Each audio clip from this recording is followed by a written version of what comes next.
Hey guys, welcome back to my channel. It's Mindy here. I don't know about you guys, but this week has flown by for me, which means it takes us 1 week closer to those fall months, which are coming upon us very, very soon. I love the fall weather months, and I think a lot of other fragrance enthusiasts do, because it gives us the opportunity to revisit the fragrances that we're reaching for a lot and maybe swap them out with some more dense, heavy, gourmand type fragrances. I love all of these fall weather fragrances that I'm going to speak about today.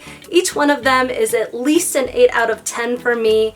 Gorgeous, gorgeous perfumes, most of which will be designer fragrances.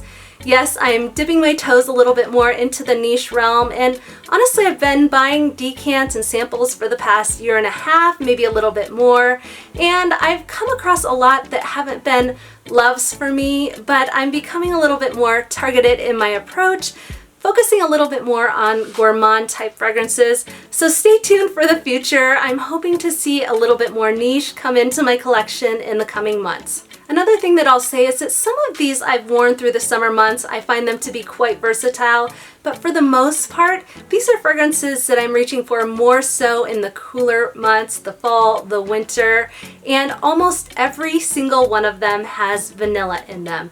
Vanilla is just an amazing gourmand note to me. I love it in my perfumes. I love that gourmand touch that it brings, while at the same time being cozy and comforting. So if that interests you, please stay tuned and let's jump right into these fragrances in no particular order.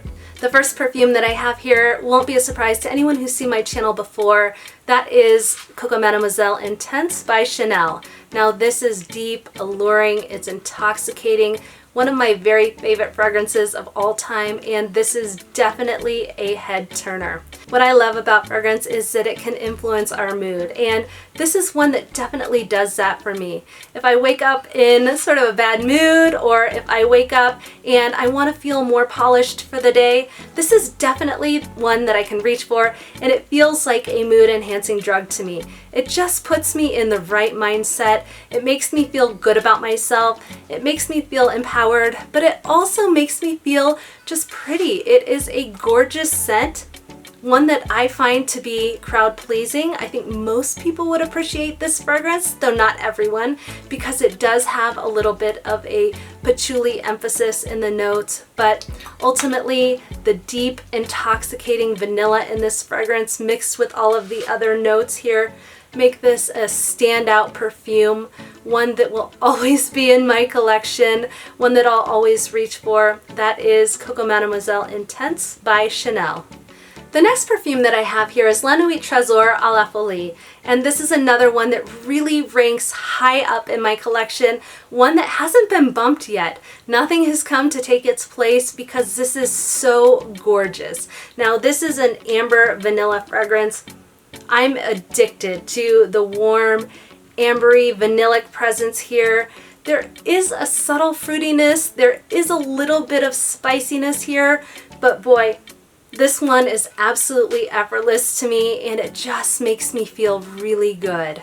This one isn't one that I loved at first sniff. It did have to grow on me a little bit. It seemed a little soft, a little subtle to me, but once I got used to it, I do overspray just a little bit with this one. It's not a performance beast, but it is a gorgeous scent that I think a lot of people would really enjoy. I love the sillage of this fragrance on other people. Just a gorgeous fragrance, perfect for the fall months, makes you feel cozy, comforted, warm. It's a gourmand. This is the type of fragrance that I hope that Lancome continues to produce fragrances like it, because it is stunning. This is one of the few fragrances that I do have a backup bottle for. That is La Nuit Tresor à la folie. Now another fragrance in that same vein, I wasn't planning on speaking about today, but I do think it is in a similar vein as this one.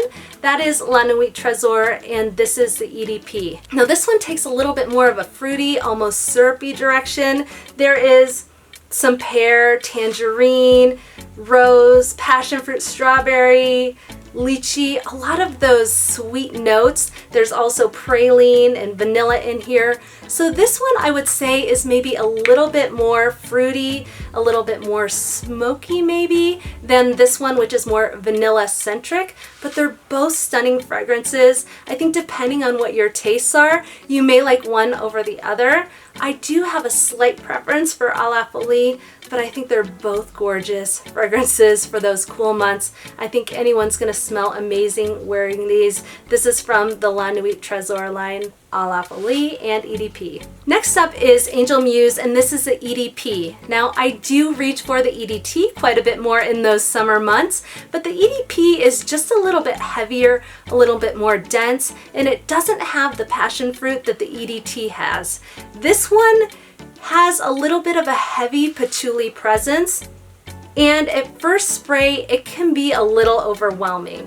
I do not think that people should judge this fragrance based on the first 20, maybe even 30 minutes of wear, because it's quite spicy, it's quite intense to my nose, but once it dries down, and it is on my hand, I have a few of these on my body, I'll say, but this one smells incredible as it dries down. It smells like a delicious, tasty gourmand that is just delectable. Once this dries into the skin, it is absolutely lovely. It is a delicious gourmand. It has a hazelnut cocoa accord, a lot like Nutella. A lot of people compare this one to Nutella. This one will make you feel like a dessert. And again, as it dries down, it becomes very intoxicating, definitely becomes a lot less sharp to the nose, and really becomes a smooth, delicious, almost chocolatey type fragrance. I go back and forth on the EDT versus the EDP and which one I like. Honestly, I love them both. And I remember in the cooler weather months, specifically the winter last year, I was reaching for this all the time, and as we transitioned into spring, I did start to prefer the EDT, so this might be one of those perfumes that I really do have a dependency on the weather and I'll just continue to swap out, but for now, this will be the one I reach for in the coming months. That is Angel Muse, and that's the EDP. So next up is La Vie Belle Intensement by Lancome, and La Vie Belle is a line that I've always appreciated. It's one that I do like, and I'm interested in exploring all of the fragrances that come out from this line because I really do like the DNA in these. This one has a much more dense raspberry presence to it, which also makes it quite nice when I'm craving a fruity type fragrance in those cooler months. It is pretty dense because it does have a vanillic sweetness to it, but it also goes really warm and cozy, and this is one that I enjoyed wearing a lot with sweaters in the fall and winter last year. This is one that I plan to wear quite frequently as we transition into those cooler months, and I'm excited to see that there is a new release from La Vie Belle. It is called Blanche, and I don't know that it's available yet in the United States, but I'm definitely interested to see how that one plays on my skin. It has a little bit more of a musky emphasis, which should be interesting. I saw that some people do not like it, but I personally like to go into fragrances with an open mind, so it's definitely one I'll want to get my hands on and explore a little bit. La Vie Belle is constantly coming out with new releases, and it just is one of those perfumes that people love to hate. I personally love to love La Vie Belle, but I know everyone's different. This one is La Vie Belle Intensement by Lancome. Next up is Vanilla 28 by Kayali, and Kayali has really been killing it with releases lately. There was Sweet Diamond Pink Pepper, there was Utopia Vanilla Coco, and then there was also Invite Only Amber. A lot of new releases from the brand, but this is the one that I keep finding myself go back to. This is vanilla done a little bit differently than I've seen it done before. It is so warm, but it's still sweet. It's delicious. The color of my juice is very brown. There is brown sugar in here that gives it the right amount of depth and sweetness. This is another one that just falls into that delicious category for me. I have been adding a ton of vanilla fragrances to my collection recently. In the past several months, I've added Eau Duelle, by Diptique. I've added a Vanilla Affair by Dua. I've added Vanilla Bourbon by Mix Bar, and a couple others that I'm probably going to be playing with quite a bit more in the fall months. But this is one that I constantly find myself going back to. It's kind of a sweet, grown-up vanilla fragrance, one that I really love. It's done very, very well by Kayali. That is Vanilla 28. Next up is a fragrance I have spoken about before. Many of these are, but this is one that I just love. That is Bois Dore by Van Cleef and Arpels. Now this fragrance has a narcotic quality that I just cannot get enough of. And I really don't know where that comes from. There's mineral notes in here, there's black pepper, there's almond tobacco, which I love in men's fragrances. This is not a man's fragrance, this is unisex, but it works really beautifully here, along with tonka bean, teak wood, and musk. This is a fragrance that I did push aside at first because I wasn't so sure about it. I historically liked those more feminine fragrances, and this one did lean a little bit masculine to me, but this is the type of perfume that I think anybody can wear, and this makes me feel really, really good when I wear it. This is one that I can't quit sniffing, I can't quit smelling as I wear it. It just has an intoxicating, alluring, again, kind of a narcotic quality to it. I personally think that this one comes very close to a masterpiece, if not a masterpiece for me. There is a vanilla base with that woody depth, and again, that tobacco that's in here that just makes it stunning. This is one that I do not wear much in the summer months. It did feel a little bit heavy to me when I did, maybe a few weeks ago, but this is one that I will definitely be bringing out as it gets cooler.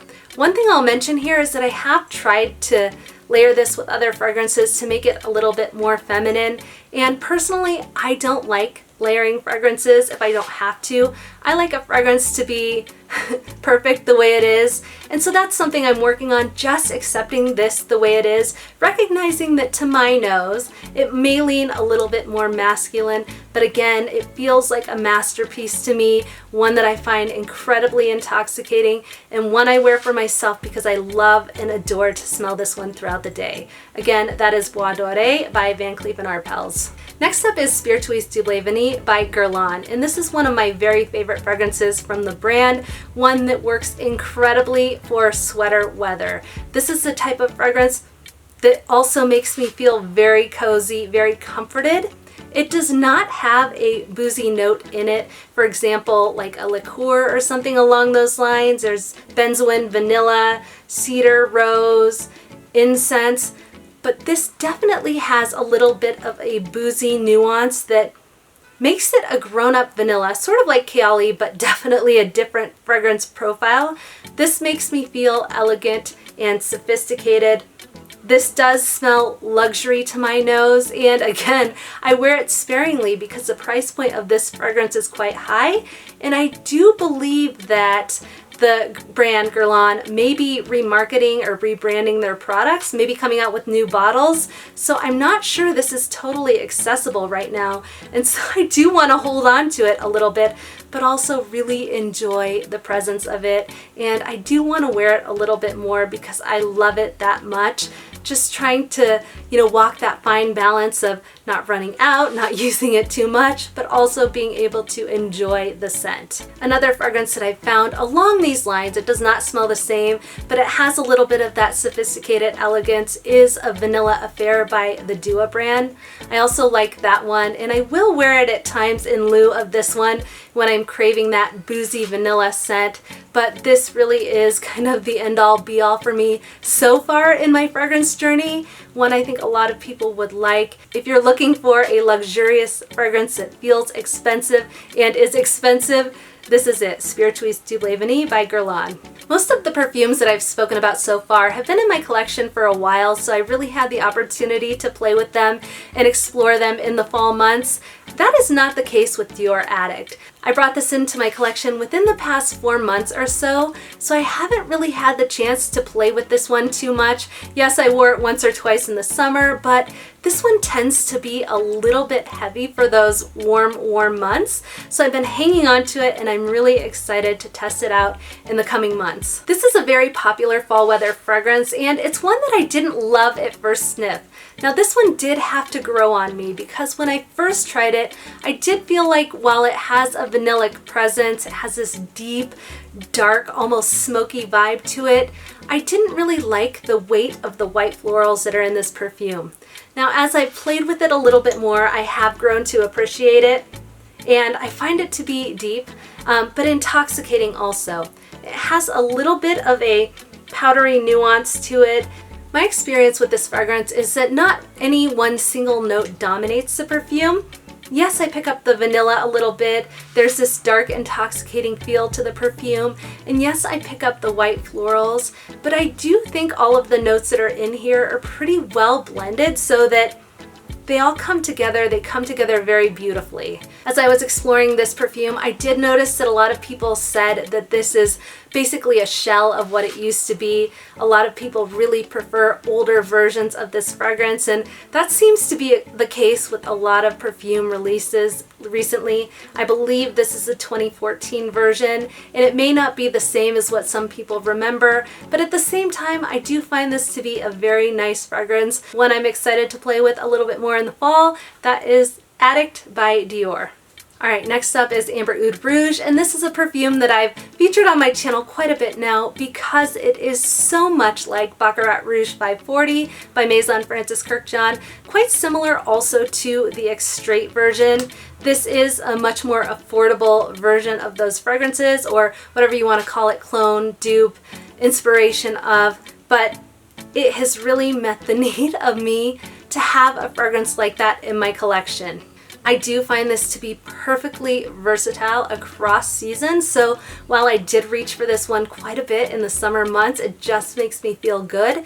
This is definitely one that will take me into the fall months and into the winter months as we continue to transition throughout the seasons. I've said it before and I'll say it again, this has stopped me from buying either one of the original fragrances just because I love it so much. It's sweet, it's intoxicating, but it has a little bit of an elegant, sophisticated vibe to it, which really makes it perfect for the office environment. In fact, I have gotten compliments on this one before. To me, this fragrance smells a little bit like a fruit punch reminiscent of my childhood, but I do think it is doing a little bit of a disservice to this fragrance to say it smells just like fruit punch, because there's definitely a lot more added complexity onto that. There's definitely a woodiness, a depth, again, kind of this ambery warmth to this that makes it have, you know, different tones beyond just that fruitiness that I get from fruit punch. This is a stunning fragrance. I think this is one that I'll continue to explore. Some subscribers have told me, do not buy the original. It doesn't last as well. The projection is not as well. This smells quite similar. And I think I agree at this point. I'm not sure that I need the real deal in my collection. I did think about avoiding the fruit punch reference because I do think that can be a little bit deceiving to someone if they think it's only that. There is way more to this fragrance than just that. So again, I don't want to diminish the value of it, but this is a gorgeous scent profile. This is one that I think I'll probably have in my collection long term, assuming that they keep releasing this fragrance. I don't know if I'll ever buy the real Baccarat Rouge 540 or the Extrait, just because this one is hitting the mark for me. Again, that is Amber Oud Rouge by Haramain. Now another one that I've been wearing in those warmer summer months, but I think will be a perfect transition and appropriate for any month, is Princess by Kilian. Now this one does have a marshmallow presence, giving it quite a gourmand feel, but it feels like that gourmand note is balanced out because there's ginger in here, there's green tea, and there's lemon. So this doesn't go overly gourmand or overly juvenile to my nose. This feels a little bit like a more grown-up gourmand, not in a bad way, just one that I think will smell lovely on anyone who wants to wear it. This is one that I have such a positive scent memory towards, and one that will always make me feel good. This is Princess by Kilian. Next up is Lost Cherry by Tom Ford, and this is one of the several samples that I'm going through this summer. Quite frankly, this will be another one that transitions perfectly into those cooler months, but one that I absolutely need to put my money where my mouth is, move away from the samples, and just buy a full bottle. So that's certainly something I'm looking forward to doing in the near term. This is one that just has the most boozy, delicious cherry liqueur feel to it. There is a nuttiness in here that adds to that booziness in a really intoxicating way. There is cherry and cinnamon, of course, and that gives it just this subtle hint of spiciness, which is not too apparent. It really is kind of cherry-centric to me, but this is one that makes me really want to explore cherry fragrances a little bit more because it is done so beautifully in this one. This is a perfume that I think for anybody who really loves cherry in their perfumes and hasn't gotten their nose on this one yet, could be a game changer. So I highly recommend checking this one out if you do love cherry. That is Lost Cherry by Tom Ford. Okay, the last fragrance that I have here is Lipstick On by the Replica line, and as somebody who is learning to really enjoy iris, it's become a love over the past several months. This is almost a must-have in someone's collection, which is why it's so devastating that it has been discontinued. So I'll talk a little bit about that in the end. I find Lipstick On to be an amazing fragrance for people who like that kind of cool iris mixed with the warm bourbon vanilla to have this kind of dark lipsticky vibe to it. This is almost near perfection to me when it comes to iris fragrances. I've been playing around with quite a few, and so far this is my very favorite of all of the ones that I've tried. This is the type of fragrance that makes me feel really good when I'm getting dressed up. It makes you feel a little bit sultry, it makes you feel a little seductive, which is why it's so devastating that it has been discontinued by Maison Margiela. So for me, I have been playing a little bit with Lange Noir by Givenchy in lieu of this being discontinued, and I do find that it is an okay alternative for this fragrance. No, it doesn't have the depth or the complexity that this fragrance has. It doesn't have the same bourbon vanilla vibe, and the iris smells a little bit differently in that, but it is one that I do wear as an alternative when I am kind of craving this scent profile, but I don't want to use this scent. It is nice. I have been getting a lot of recommendations from people who watch my channel for iris fragrances, so I do look forward to playing around a little bit with samples in the future to seeing what other iris fragrances that I do like that have similarities to this one. This is Lipstick On by Maison Margiela. Alright guys, thank you so much for tuning in. As always, I truly appreciate you.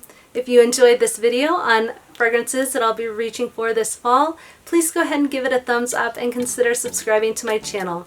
I hope you have a fantastic weekend and you have a lot to be grateful and thankful for. Until next time, I'll see you soon.